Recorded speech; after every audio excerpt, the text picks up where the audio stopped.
protėvių sistemos žinutė jums. Matosi, kad kažkokia situacija buvo, kai jūs įdėjot pastangų, negavot rezultato ir kad tai buvo kažkokios liktai apgavystės ir tai jūs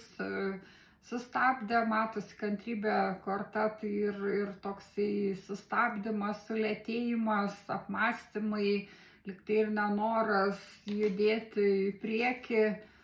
bet sako jūsų protėviai, kad tai tik tai patirtis, kur tau reikia tai išmokti, praeiti, kad